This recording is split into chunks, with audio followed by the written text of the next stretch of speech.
recite Closet. La nouvelle vie, presque, normale de Penelope Fillon, un an après sa mise en. Penelope Fillon, qui craint plus que tout l'exposition médiatique, redoutait cet anniversaire. Un an après sa mise en examen, le 28 mars 2017, pour détournement de biens publics et recel d'abus de biens sociaux, la discrète mère de famille se remet à peine de l'affaire qui a sans doute coûté la présidentielle à son mari. Si elle ne sera donc probablement jamais première dame, l'épouse de François Fillon se réjouit tout de même d'avoir retrouvé un certain anonymat. Elle sait qu'il n'aura qu'un temps, jusqu'à ce que le couple soit renvoyé devant le tribunal correctionnel, dans les mois qui viennent. Sur le même sujet.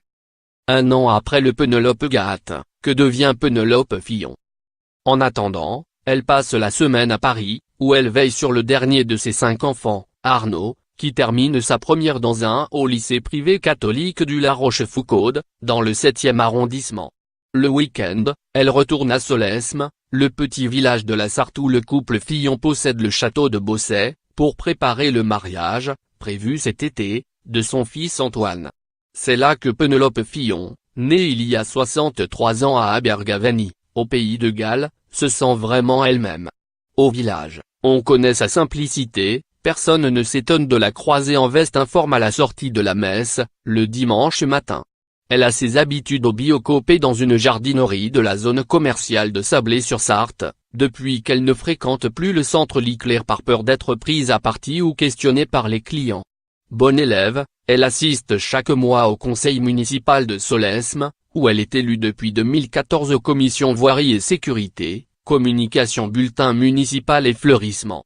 Le retour à une vie tranquille, où rien, finalement, n'a réellement changé. Une absolue discrétion.